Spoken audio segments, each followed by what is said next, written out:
Join with Medha Language Theatre for spoken English and personality classes. For more details, contact us.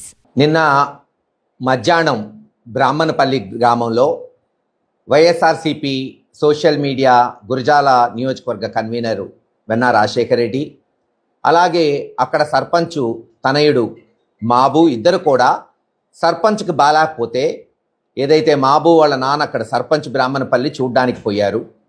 ఈ social media వాళ్ళు వచ్చారని కొంతమంది తెలుగుదేశంలోని అల్లరి మూక వాళ్ళ మీద దాడి చేయబోయారు. అది అందరు వీడియోలు బహిర్గతంగా చూసాం. వాళ్ళను వాళ్ళు రక్షించుకోవడానికి ఇంట్లో గడేసుకొని తలుపులు వేసుకొని ఇంట్లోపలు ఉంటే అప్పుడు వెంటనే నేను ఎస్పీ గారి దృష్టికి తీసుకెళ్తే ఎస్పీ గారు తక్షణమే స్పందించి సిఐల్ని అక్కడికి పంపించాడు. గొడవ లేకుండా చూస్తానని హామీ ఇవ్వటం జరిగింది. అక్కడ పిడుగురాళ్ల సిఐ కూడా నాకు మాట ఇచ్చి వాళ్ళని గొడవ లేకుండా చేస్తాం సార్, వాళ్ళ మీద ఎటువంటి కేసులు లేవని స్పష్టంగా చెప్పడం జరిగింది. కానీ పోలీసులు వాళ్ళని వ్యాన్లో ఎక్కించుకొని నిన్న మధ్యాహ్నం 2 గంటలకి మరి ఎక్కడి నుంచి ఫోన్ కాల్స్ వచ్చినాయో అందరికీ తెలుసు, తెలుగుదేశం నాయకుల దగ్గర నుంచి గురజాల పోలీస్ స్టేషన్ తీసుకెళ్ళి అక్రమంగా నిర్బంధించి వాళ్ళని గురజాల సిఐ భాస్కర్ రావు ఇష్టం వచ్చినట్టు చిత్రహింసలు పెట్టి ఫిజికల్గా అబ్యూజ్ చేసి కొట్టి వాళ్ళ కాళ్ళ మీద తొక్కి వాళ్ళని లాఠీలతో కొట్టి చిత్రహింసలు చేశారు. నిన్న మధ్యాహ్నం 2:30కు తీసుకెళ్తే నిన్న సాయంత్రం వాళ్ళ మీద మళ్ళీ ఎవరో ఎస్టీ చేత ఒక ఎఫ్ఐఆర్ కట్టించి హైదరాబాద్ అంతా తిప్పి ఈరోజు తెచ్చి మళ్ళీ నోటీసులు ఇచ్చి విడుదల చేశారు. పాపం నొప్పితో వాళ్ళు బాధపడుతుంటే ఇప్పుడే ఈ హాస్పిటల్కి తీసుకురావటం జరిగింది. జీబీఆర్కి చికిత్స కొరకు టెస్టులు రాశారు డాక్టర్ గారు, స్కాన్లు తీయమన్నారు. చూద్దాం మరి ఏమొచ్చిద్దో. 1 డే ఇక్కడ అడ్మిట్ కావాలంటున్నారు.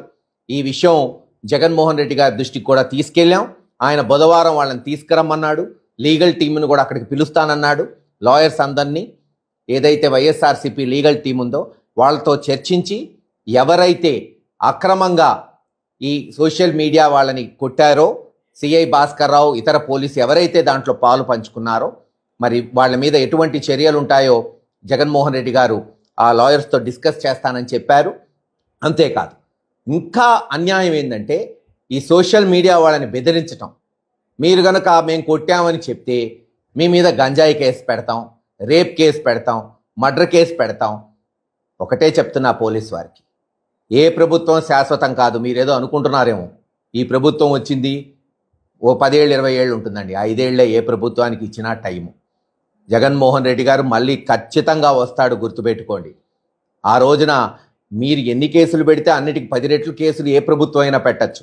కేసులు పెట్టడం పెద్ద తెలియని విద్యేం కాదు. ఆలోచించుకోండి. మీకు అధికారం ఇచ్చింది, మీరు పదవిలో ఉన్నది ఈ రోజున మరి హాయిగా ప్రశాంతమైన వాతావరణం సృష్టించడానికి పోలీసు వారికి. మీరు ఉద్యోగాల్లో ఉంది, చేయండి. ఎస్, నిజంగా ఎవరన్నా వైఎస్ఆర్సీపీ నాయకులు తప్పు చేశారు, గొడవలు పెట్టుకున్నారు, లేదా ఎక్కడన్నా అఘాయిత్యాలు చేశారు, చట్టపరంగా చర్యలు తీసుకోండి, ఎవరు కాపాడం. కానీ అమాయకుల్ని, అన్యాయంగా యువకుల్ని తీసుకెళ్ళి బెదిరిస్తామంటే బెదిరిపోయే పార్టీ కాదు వైఎస్ఆర్సీపీ, జగన్మోహన్ రెడ్డి గారు. ఇంతకన్నా ఎక్కువే చూసిన నాయకుడు. ఆయన నాయకత్వంలో పనిచేస్తున్నాం. అందరం ఖచ్చితంగా అందరం ప్రతిఘటిస్తాం. ప్రజాస్వామ్య పద్ధతిలో మేము అవసరమైతే రోడ్డు మీదకి వస్తాం, కోర్టులకు పోయి కేసులు వేస్తాం. ఏదైనా సరే అన్యాయం జరిగితే ఉపేక్షించేదే లేదని మరొకసారి తెలియజేస్తున్నాం. రేపు బుధవారం తప్పకుండా వీళ్ళని జగన్మోహన్ రెడ్డి గారి దగ్గరికి తీసుకెళ్ళటం జరుగుతుంది. తదుపరి చర్యలు ఏమేం చేయాలి, ఎలా చేయాలి, ఇలా అక్రమంగా కొట్టిన సిఐ భాస్కర్ రావుని, లేదు ఇంకెవరెవరు పోలీసులు దాంట్లో పాలు పంచుకున్నారు, అవన్నీ కూడా డీటెయిల్స్ మరి లీగల్ టీంకి ఇవ్వటం జరుగుతుంది. తదుపరి చర్యలు ఎలా ఉంటాయో మా అధ్యక్షుడు ఆయన నిర్ణయం ప్రకారం అందరం కూడా చేసుకుంటూ పోతాం. మరోసారి చెప్తున్నాం, అక్రమంగా కేసులు పెట్టినా కొట్టినా తప్పకుండా ప్రజాస్వామ్య పద్ధతిలో మాకున్న హక్కుల్ని హైకోర్టు ద్వారా కావచ్చు, ఇతర కోర్టుల ద్వారా కావచ్చు తేల్చుకోవడానికి వైఎస్ఆర్సీపీ పార్టీ ప్రతి నాయకుడు, గల్లీ వరకు ప్రతి నాయకుడు సమాయత్తంగా ఉన్నామని తెలియచేస్తున్నాం. త్వరలోనే డీజీపీ గారిని, అవసరమైతే ఐజీలని, ఎస్పీని కలిసి కూడా వాళ్ళ దృష్టికి గురజాల పోలీస్ స్టేషన్లో జరుగుతున్న అన్యాయాన్ని వాళ్ళ దృష్టికి తీసుకెళ్ళడానికి మేమందరం కూడా పూనుకుంటామని తెలియజేసుకుంటూ సెలవు తీసుకుంటాం.